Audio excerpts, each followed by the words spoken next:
Hey guys, what's up and welcome back to my channel to a beginner guide for Darkfire Heroes, which is brought to you by Rovio. So in this video we want to look at 25 points which are really important for you to know when you start the game the first time. Before we start with the first point, don't forget to like the video and subscribe for free to my channel. Coming to the first point, in general your deck consists of 5 heroes and 5 spells which you can choose before starting the level. There are some special events where you can choose less heroes or less spells. Beside the auto attack, every hero has his own ultimate attack which can be used after a certain amount of time and causes further amount of damage, controls the enemy, heals yourself or some other special abilities. As next we want to look at the hero interface. You can access it with clicking on the hero icon. Every hero got its own name followed by its role and a short background story. Furthermore, you will be able to equip a skin. Right under it you will find the actual amount of power, which is a real good indicator for the current strength of the hero, as well as the element and the rarity of the hero. As next you can see 9 different stats which will give you more infos about the hero. You will find there the actual amount of health points, as well as the ability to defend physical attacks and magical attacks, which is called defense and protection. Straight in the middle you find the raw amount of damage, critical hit chance and the raw amount of damage done when hitting with a critical hit. On the right side you see the attack type, information if it is a ranged or melee unit, and the attack speed. As next you see his ultimate attack. By simply clicking on it you will find some more details about it, followed by the 4 different skills which should help you to even boost the hero more. As last you will find 6 slots to equip 5 items called gear and 1 soul to make the hero even stronger. Right in the bottom in the middle you can see the amount of gold which is needed for a level up and the experience points you will receive after the level up. For the level up you need a certain amount of cards of the specific hero, which is shown on the top left side, as well as the actual amount of the cards of this hero. Coming to the next thing, in the game there exist 6 different elements: light, air, dark, earth, fire and water. In several levels some of the elements will get a level boost when used. Therefore the element is shown with an indicator about the boost before starting the level. The boost is only for the specified level and there is no general advantage or disadvantage against other elements when fighting with a specific element. Point 4. Game modes. There are several game modes at Darkfire Heroes. Some are PvP, player versus player, where you need to face real players, and some are PvE, player versus environment, to farm resources. In the arena you have 2 different modes to fight other players for trophies. For PvE there are the campaign, the elemental dungeons which are available from Monday to Saturday, each day a different element, and the deeper soul dungeons to farm souls after hitting level 25 with your account.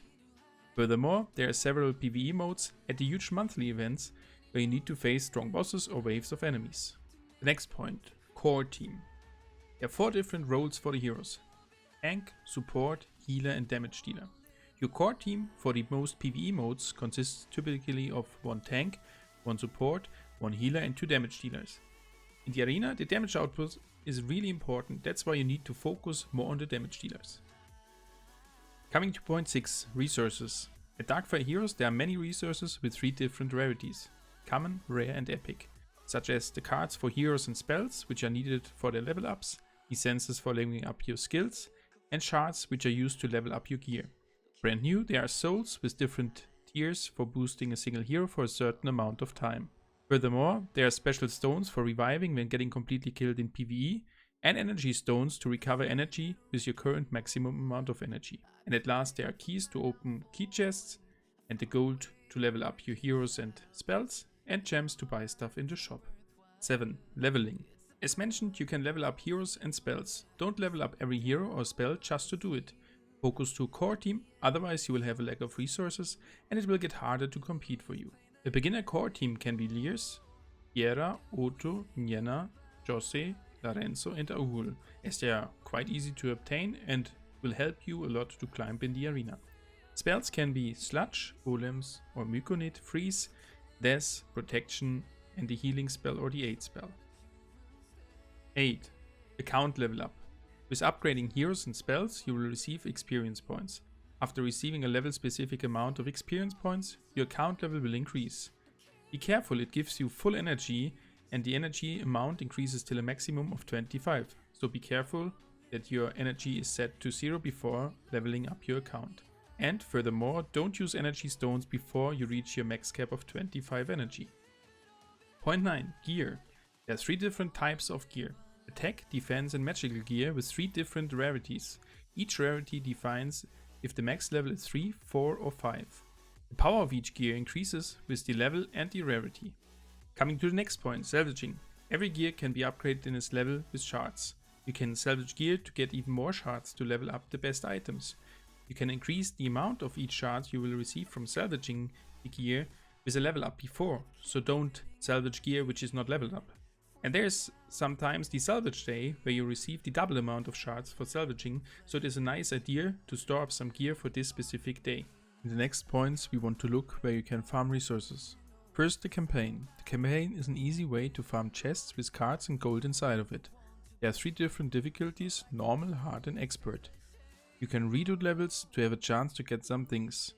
Just click on the icon on the top right to see the possible rewards.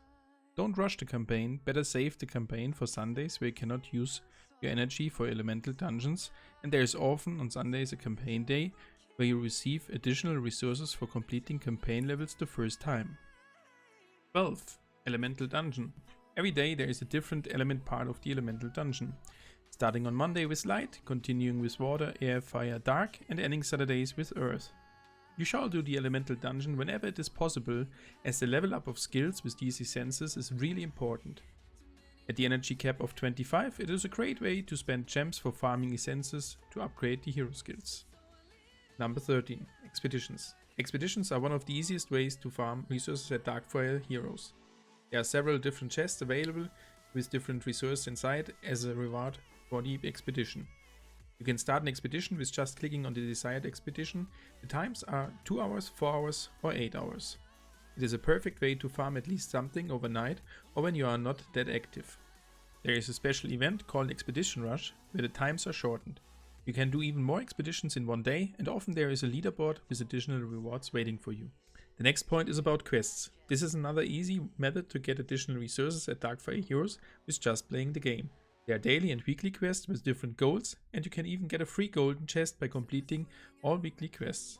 Beside these quests, there are the campaign quests which you can complete and collect whenever you want to do it. There you will receive gems, gold and some additional chests. Point 15 is the arena. In the arena there are 2 different modes available: Castle Conquest and Hero Race. It is the place where you can fight against other players and will receive some keys to open further key chests. 20 keys to refill after every 2 hours and 30 minutes. Beside the keys you will receive trophies which will help you to climb up the trophy road.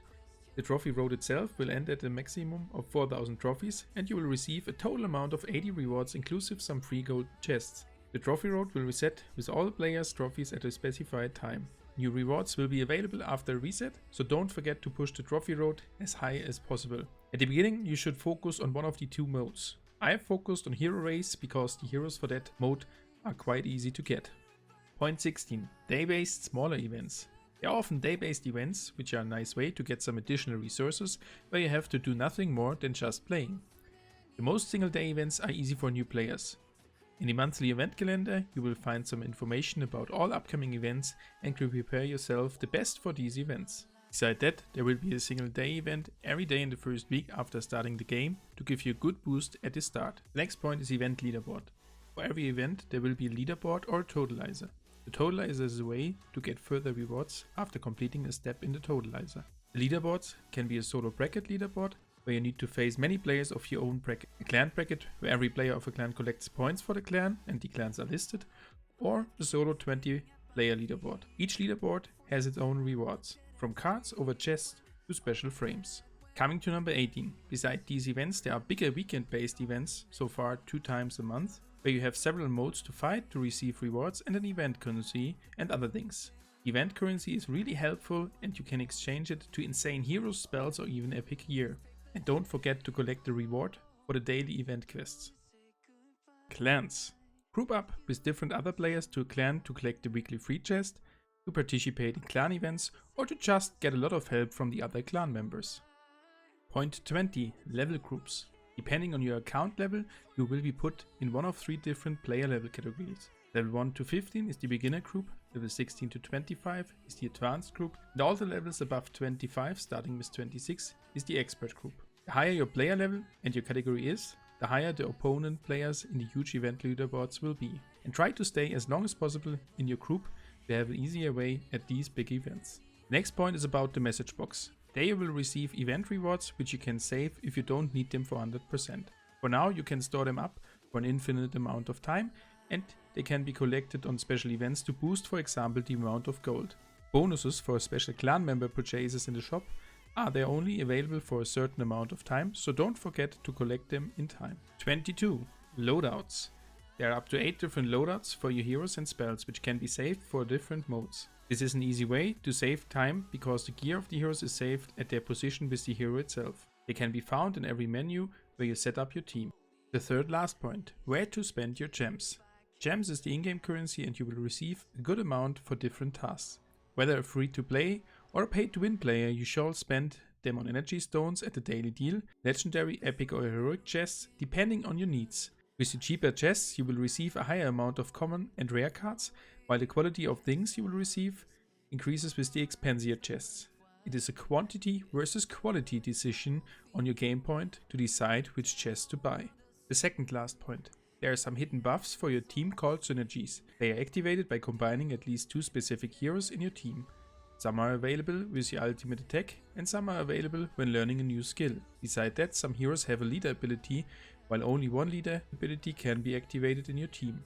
Both things will boost your team slightly and will help you a bit at your game progress. Coming now to the last and one of the most important points. Join the official Discord server, which is linked in the video description.